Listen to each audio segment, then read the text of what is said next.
Hello friends, welcome back to my YouTube channel. तो आज की अपनी क्लास होने वाली है सौरमंडल, ठीक है, यानी सोलर सिस्टम के ऊपर। और आज हम पढ़ने वाले हैं सौरमंडल में सूर्य को, ठीक है, जो एक तारा है। क्या है? एक तारा है। वैसे हमने तारों के ऊपर पहले ही क्लास में डिस्कस कर लिया है, ठीक है। तारों का निर्माण क्या है, कैसे होता है, अंत कैसे होता है, वो हमने देख लिया है। मगर हम पढ़ने वाले हैं तारे को, फिर से एक तारे को जिसका नाम है सूर्य है, ठीक है, जिसका नाम है सूर्य। तो हम पहले सौरमंडल को देख लेते हैं, सौरमंडल है क्या। देखो, सूर्य के जो चारों ओर चक्कर लगाने वाले जितने भी आकाशीय पिंड हैं, उनके सम्मिलित रूप को सौरमंडल बोला जाता है, ठीक है।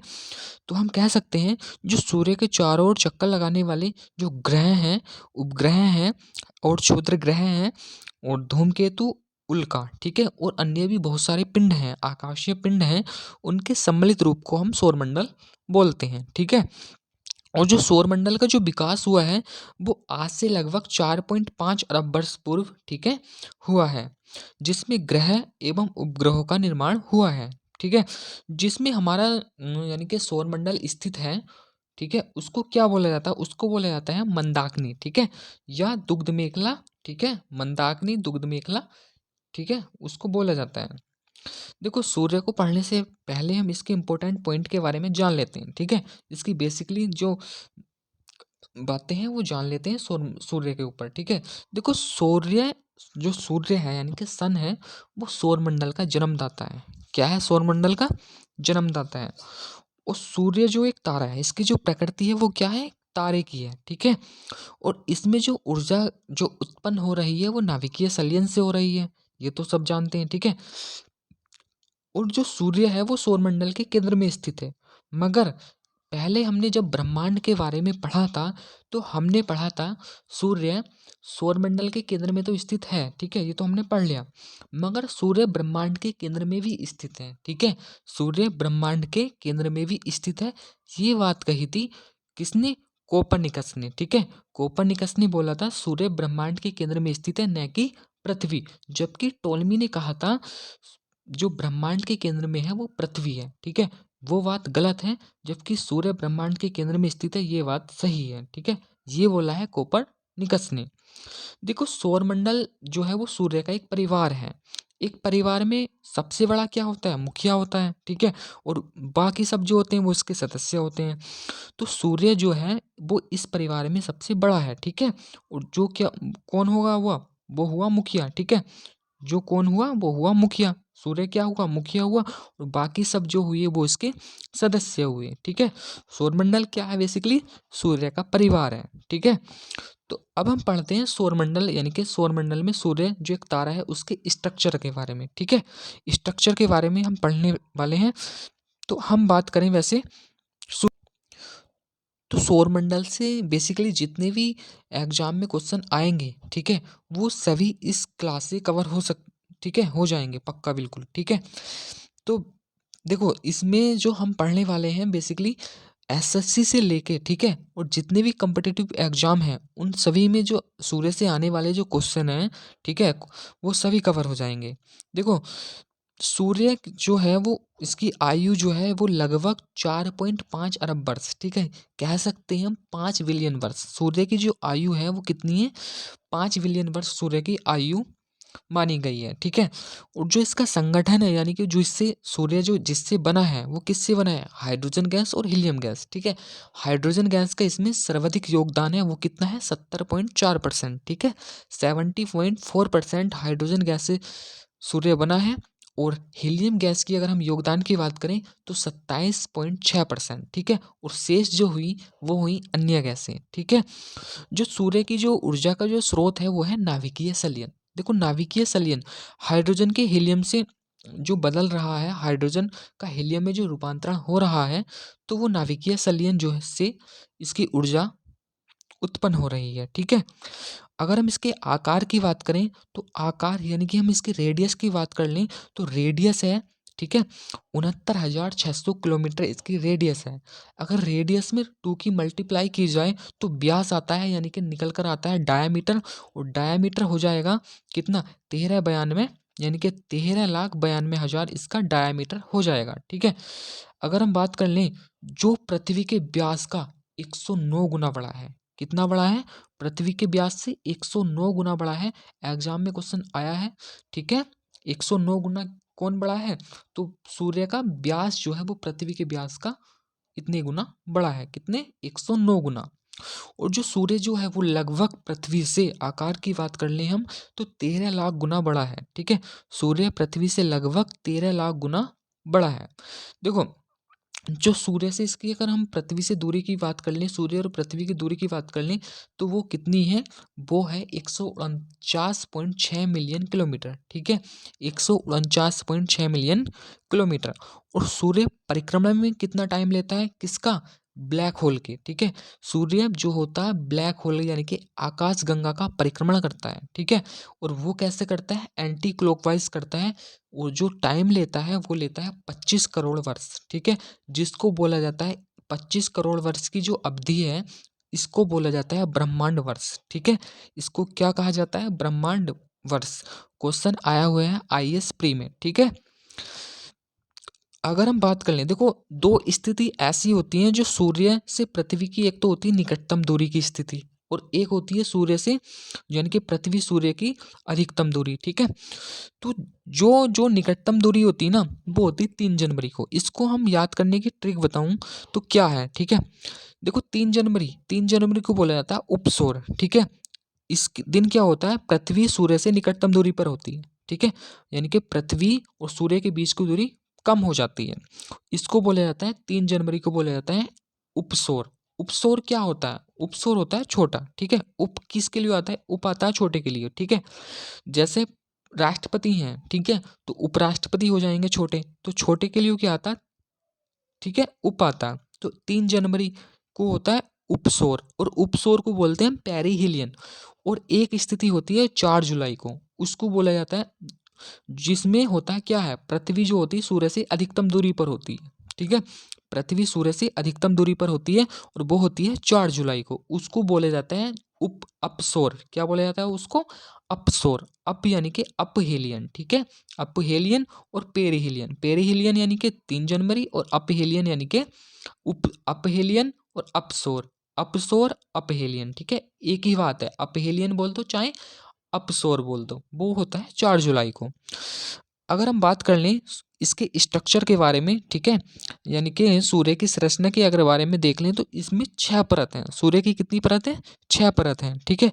अगर हम क्रमशः बात कर लें, जैसे पृथ्वी का सबसे जो अंदर की जो परत होती है वो क्या होती है? कोर होती है, ठीक है। अंदर की परत क्या होती है? सबसे कोर होती है। इसी प्रकार सूर्य की जो परत है, सबसे अंदर की जो परत है क्रोड यानी कि कोर, उसका जो तापमान है वो है 15 मिलियन डिग्री सेंटीग्रेड तापमान, ठीक है। 15 मिलियन, कितना है? 15 मिलियन डिग्री सेंटीग्रेड तापमान उसका है, कोर का तापमान, ठीक है। और इसमें क्या हो रहा है? इसमें हो रहा है नाभिकीय संलयन, ठीक है। नाभिकीय संलयन यानी कि हाइड्रोजन का हीलियम में रूपांतरण। हाइड्रोजन का हीलियम में रूपांतरण, जिससे हमारी ऊर्जा उत्पन्न हो रही है, ठीक है। फिर होती है एक रेडिएशन पेटी, जिससे सभी रेडिएशन यानी कि सभी तरंगें निकलती हैं, ठीक है। रेडिएशन पेटी। फिर होती है संवहन मंडल, ठीक है। संवहन मंडल। संवहन मंडल के बाद होता है प्रकाश मंडल। प्रकाश मंडल जिसको हम देखते हैं, ठीक है। सूर्य की, एग्जाम में क्वेश्चन आया था, सूर्य की दीप्तिमान सतह कौन सी है, ठीक है। तो इनमें से कोई से भी परत दे देगा, तो कौन सी है? प्रकाश मंडल, ठीक है, जो दीप्तिमान सतह है जिसको हम देखते हैं, ठीक है। बड़मंडल उसके बाद आती है बड़मंडल यानी कि क्रोमोस्फेयर। क्रोमोस्फेयर क्या है? सूर्य का वातावरण है, ठीक है, यानी कि सूर्य का वायुमंडल है। फिर आती है कोरोना। देखो कोरोना जो है वो सूर्य की बाह्यतम परत है, ठीक है, और जो सूर्य ग्रहण के समय हमें दिखाई देती है, ठीक है। एसएससी ने क्वेश्चन पूछा हुआ है, सूर्य की बाह्यतम परत कौन सी है? कोरोना। इनमें से कोई सा भी दे देगा, ठीक है, 2-3 एग्जाम्पल इनमें से कोई से भी दे देगा और उसके साथ दे देगा कोरोना या क्रीट, ठीक है। तो सूर्य की बाह्यतम परत कौन सी हो जाएगी? क्रीट या कोरोना, ठीक है। देखो प्रकाश मंडल से, प्रकाश मंडल क्या है जिसको हम देखते हैं, यानी कि दीप्तिमान सतह है। देखो प्रकाश मंडल से परमाणुओं का तूफान इतनी तेजी से निकलता है प्रकाश मंडल से, ठीक है, कि सूर्य की आकर्षण शक्ति को पार कर अंतरिक्ष में चला जाता है। इसे बोला जाता है सौर ज्वाला। क्या बोला जाता है इसको? सौर ज्वाला, ठीक है। और सौर ज्वाला यानी कि सूर्य का जो तूफान होता है ना, परमाणु से प्रकाश मंडल यानी कि सूर्य की जो आकर्षण शक्ति को पार करके अंतरिक्ष में चला जाता है, इतनी तेजी से तूफान निकलता है यानी कि, और वो जब हमारे दक्षिण ध्रुव पर पहुंचता है तो उसको बोला जाता है अरोरा ऑस्ट्रियालिसिस। क्या बोला जाता है उसको? अरोरा ऑस्ट्रालिस, ठीक है, ऑस्ट्रालिस। और जब ये उत्तरी ध्रुव पर पहुंचता है उसको बोला जाता है अरोरा बोरियालिस, ठीक है, अरोरा बोरियालिस। सोलर फ्लेयर क्या है? सोलर फ्लेयर यानी कि सौर ज्वाला क्या है? तो सूर्य के प्रकाश मंडल से निकला एक इतना तेजी से तूफान है कि वो अंतरिक्षों को पार करके कहाँ पहुंच गया? उत्तरी ध्रुव और दक्षिण ध्रुव पर पहुंच गया, ठीक है, उसको बोला जाता है सौर ज्वाला। जब यह पृथ्वी के वायुमंडल में प्रवेश करता है तो हवा के कणों से टकराता है और रंगीन प्रकाश उत्पन्न करेगा बेसिकली, और जिसे उत्तरी ध्रुव पर क्या बोला जाएगा?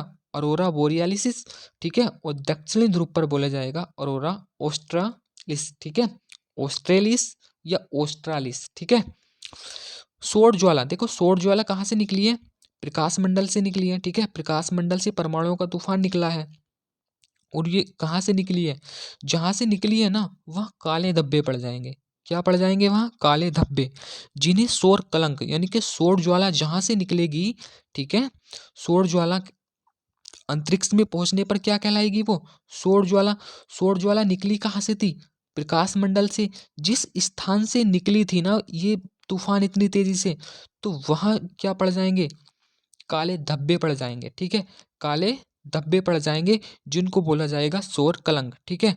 और यही इसमें मेन बात है, एग्जाम में क्वेश्चन आया था कि सौर कलंक कैसे होते हैं? तो सौर कलंक जो होते हैं अपेक्षाकृत ठंडे होते हैं, ठीक है, अपेक्षाकृत ठंडे होते हैं उसकी सतह से, ठीक है, अपेक्षाकृत ठंडे होते हैं उसकी सतह से। इनका तापमान जो होता है ना, आसपास की जो तापमान से आसपास की जो सतह का तापमान होता है वो 1500 डिग्री सेंटीग्रेड कम होता है, ठीक है। ये इसमें फैक्ट है कि सौर कलंक कैसे होते हैं?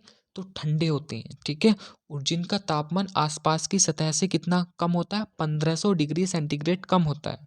बहुत ही इंपॉर्टेंट पॉइंट है सौर कलंक, ठीक है। सौर कलंक जो होता है अपेक्षाकृत ठंडे होते हैं। सौर कलंक जो होता है 11 वर्ष में बेसिकली एक बार होता है, ठीक है, ऐसी कंडीशन आती है, ठीक है। सौर कलंक जो होता है वो 11 वर्ष में एक बार दिखाई देने को मिलता है, ठीक है। देखो जो सूर्य ग्रहण के समय जो दिखाई देने वाला भाग होता है वो होता है कोरोना, जिसको किरीट भी बोला जाता है, ठीक है, कोरोना या किरीट भी बोला जाता है। जो सूर्य का जो सबसे निकटतम, अगर हम इम्पोर्टेंट पॉइंट की बात करें यानी कि फैक्ट की बात करें तो ये देख लेते हैं हम, ठीक है। सूर्य का जो सबसे निकटतम तारा है उसका क्या नाम है? ठीक है, उसका नाम है प्रोक्सिमा सेंचुरी। और जो दूसरा जो निकटतम तारा है उसका नाम है साइरस या डॉग स्टार, ठीक है, डॉग स्टार या साइरस, ठीक है। सूर्य का जो सबसे निकटतम तारा कौन सा है? Proxima Centauri. जो चंद्रमा अथवा सूर्य के चारों ओर जो पक्षाव, ठीक है, एवं पक्षाव स्त्री बादलों के प्रतिबिंब से बने जो श्वेत दूधिया रंग के छल्ले को प्रभाव मंडल कहते हैं, ठीक है। प्रभाव मंडल किसको बोला जाता है? तो सूर्य के चारों ओर जो बादल होते हैं ना, और बादल भी किस टाइप वाले? बादल वाले जब हम टॉपिक करेंगे ना तो हम बादलों के सभी टाइप कवर करेंगे, मगर जो पक्षाव, ठीक है, एवं पक्षाव स्तरीय जो बादल होते हैं ना उनके प्रतिबिंब से बने दूधिया रंग के जो छल्ले होते हैं उनको बोलते हैं प्रभाव मंडल, ठीक है। और प्रभाव मंडल क्या होता है? सूर्य के चारों ओर, जब हमने देखा होगा ना होलो, ठीक है, प्रभाव मंडल, ठीक है, होलो, हमने देखा होगा सूर्य के चारों ओर ना छल्ले से जम जाते हैं, ठीक है, छल्ले से बन जाते हैं, और वो बादल के होते हैं। किसके होते हैं? बादल के। पक्षाव और पक्षाव स्तरी बादल, ठीक है, इनके प्रतिबिंब से जो बने दूधिया रंग के छल्ले होते हैं ना तो वो उनको बोला जाता है प्रभाव मंडल, ठीक है। सूर्य का जो प्रभाव मंडल है वो प्रकाश की अपवर्तन से उत्पन्न होता है।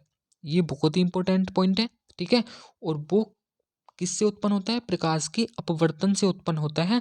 और हम बात करें बेसिकली इसमें पक्षाव मेघों के हिम स्फटिकों से, आईएएस प्री में क्वेश्चन आया हुआ है, ठीक है।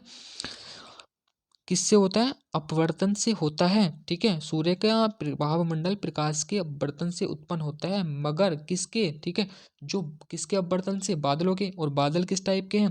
पक्षाव, ठीक है, पक्षाव स्तरीय बादल हैं, पक्षाव एवं पक्षाव स्तरीय बादलों के हिम स्फटिकों से, ठीक है। तो आज हम पढ़ने वाले थे सौरमंडल। सौरमंडल में आज हमने सूर्य भी पढ़ लिया है, ठीक है।